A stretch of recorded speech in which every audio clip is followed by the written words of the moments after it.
بسم اللہ الرحمن الرحیم نحمده ونصلی ونسلم علی رسولہ الکریم اما بعد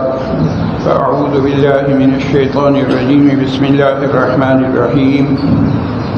وما الحیاة الدنیا الا متاع الغرور وقال علیہ الصلاة والسلام الدنیا جیفہ وطالبها کلاب او کما قال رسول اللہ صلی اللہ علیہ وسلم۔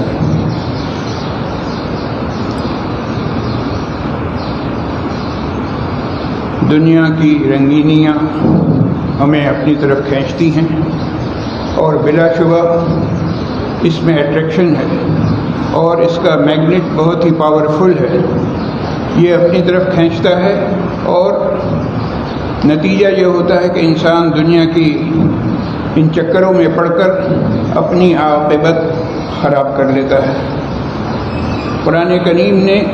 دنیا کے متعلق فرمایا، میں نے جو آیت آپ کے سامنے تلاوت کی اس میں، کہ یہ جو دنیا کی زندگی ہے یہ دھوکہ ہے۔ وما الحیاۃ الدنیا الا متاع الغرور، دنیا کی زندگی دھوکے کا سامان ہے۔ تو تمہیں متنبہ کیا جا رہا ہے ایسا نہ ہو کہ تم دھوکے میں پڑ جاؤ، دنیا کے دھوکے میں آ جاؤ اور اسی دنیا کے چکروں میں لگے رہو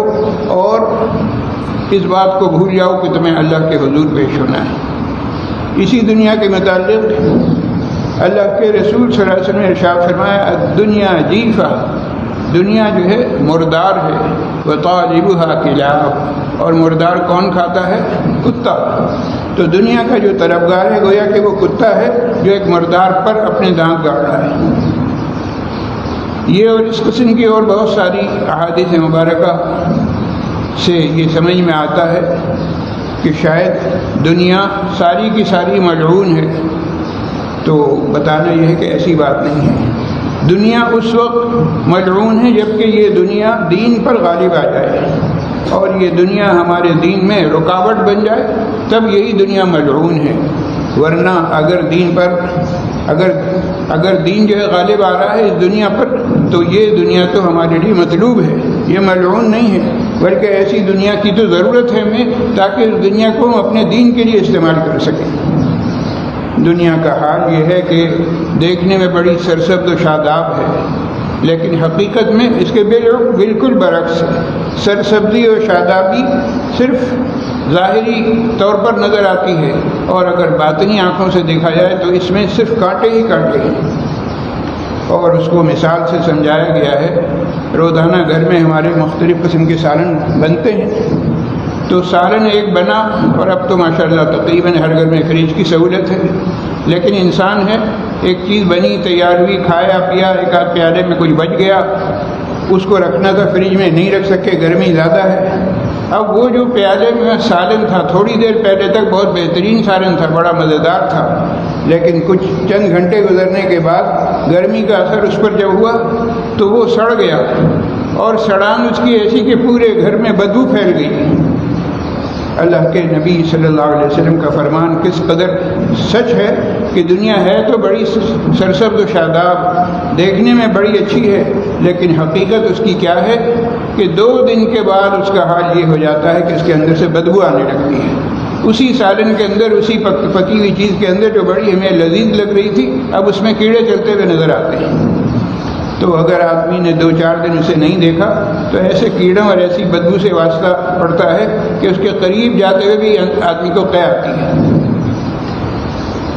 اور بہت ساری چیزیں ایسی ہیں جن کو اگر مثال سے سمجھایا جائے تو بڑی اچھی طریقے سے سمجھ میں آ جاتی ہے۔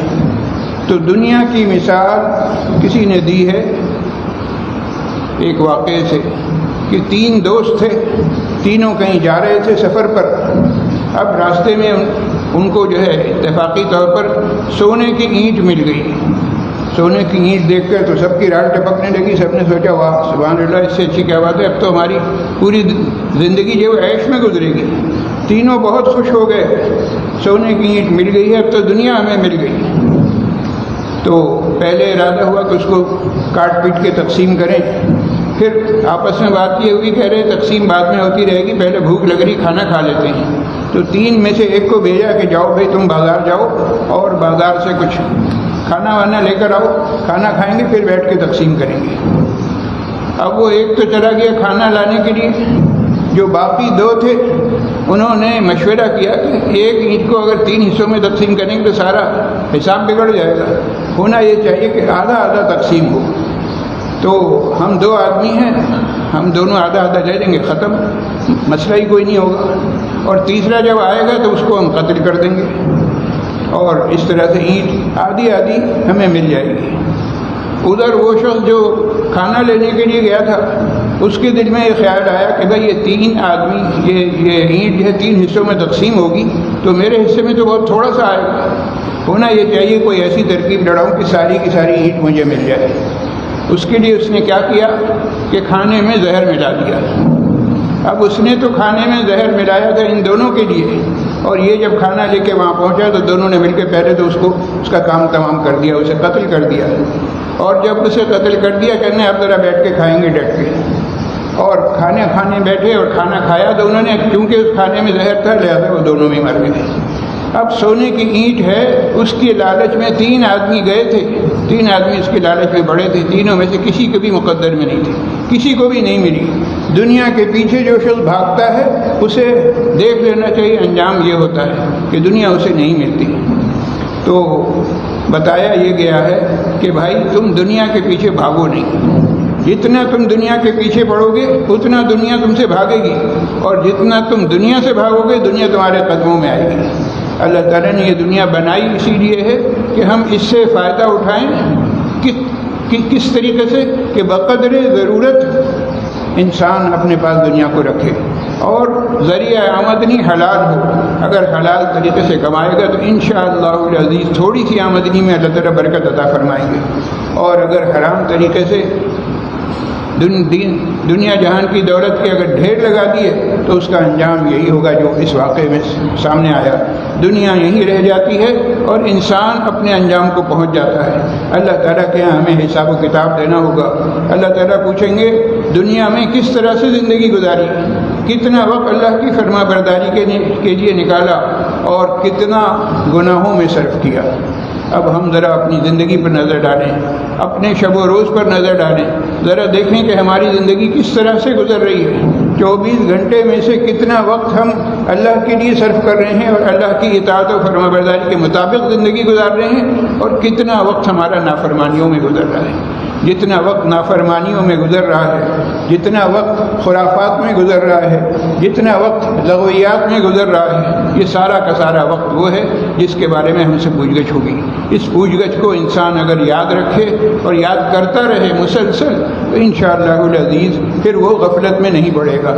اور اگر اس پوچھ گچھ کو بھولتا گیا تو جتنا بھولتا جائے گا اتنا ہی سمجھ لیے کہ وہ اپنے آپ کو جہنم کے گڑھے میں گرا رہا ہے۔ لہذا ہم میں سے ہر شخص کو اپنے اپنے گریبان میں جھانک کر دیکھنا چاہیے کہ ہم دنیا میں وقت کیسے گزار رہے ہیں، اور جتنا وقت اللہ کی نافرمانی میں گزر رہا ہے اس سے توبہ استغفار کریں، اس سے کنارہ کشی اختیار کریں، اور وہ طریقے اختیار کریں، وہ ذرائع اختیار کریں جن ذرائع کے ذریعے سے ہم اس دنیا میں رہتے ہوئے آخرت کو کما سکیں۔ اور اس کا طریقہ یہ ہے کہ اللہ والوں کی صحبت اختیار کی جائے، دینداروں سے اپنا تعلق جوڑا جائے۔ دین اور اہل دین سے جب تعلق جوڑے گا تو انشاءاللہ العزیز پھر اس دنیا میں رہے گا، وہ اس دنیا میں بظاہر ہے وہ اس دنیا میں، لیکن حقیقت میں یہ دنیا اس کے لیے جنت بن جائے گی، اور آخرت کی جنت تو پکی ہی ہے۔ اسی کے لیے کوشش کرنی ہے، اسی کے لیے محنت کرنی ہے، اور اسی طرز پر زندگی گزارنے کی کوشش کرنی ہے۔ اللہ تعالیٰ اس کے مطابق مجھے بھی عمل کی توفیق نصیب فرمائے، اور آپ تمام حضرات کو بھی۔ وآخر دعوانا ان الحمد للہ رب العالمین۔